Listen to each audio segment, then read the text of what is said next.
সিরিজের প্রথম টি-20তে ওয়েস্ট ইন্ডিজকে হারিয়ে সবাইকে চমকে দিয়েছিল নেপাল। এবার দ্বিতীয় ম্যাচেও ক্যারিবীয়দের হারিয়ে দিয়ে তারা প্রমাণ করল রূপকথার গল্প বলতেই যেন ছাত্র আন্দোলনের কঠিন সময় পেরিয়ে ক্রিকেটে তাদের ফেরা। প্রথম ম্যাচে দুইবারের বিশ্ব চ্যাম্পিয়নদের হারানোটা চমক হতে পারে, কিন্তু তা মোটেও অঘটন জাতীয় কিছু নয়। নেপালের অভূতপূর্ব অভ্যুত্থানের পর ওয়েস্ট ইন্ডিজের সাথে সিরিজ জয়ে ক্রিকেট মাঠেও ইতিহাস গড়ল নেপাল।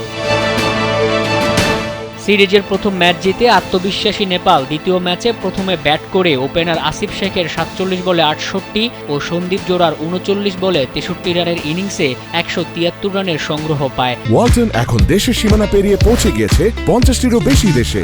ওয়ালটন, ঘরে ঘরে, বিশ্বজুড়ে। চতুর্থ উইকেটে আসিফ সন্দীপের গড়া ১০০ রানের পার্টনারশিপে নেপাল বড় সংগ্রহের ভিত পায়। প্রথম ম্যাচে নেপালের ১৪৮ রানের টার্গেট ছুঁতে পারেনি ওয়েস্ট ইন্ডিজ। সিরিজে টিকে থাকতে ১৭৪ রানের বড় টার্গেটে ব্যাট করতে নেমে শুরুতেই খেই হারিয়ে ফেলে দলটি। শেষ পর্যন্ত নেপালের বোলারদের তোপে মাত্র ৮৩ রানেই গুটিয়ে যায় ওয়েস্ট ইন্ডিজ। ৯০ রানের বড় জয়ে এক ম্যাচ হাতে রেখেই সিরিজ জয় করল নেপাল।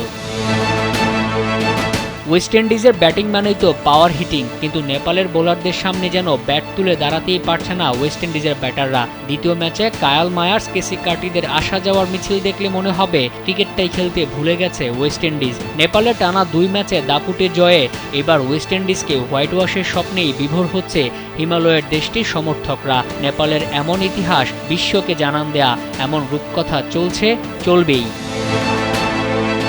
মোহাম্মদ মাসুম, কালবেলা।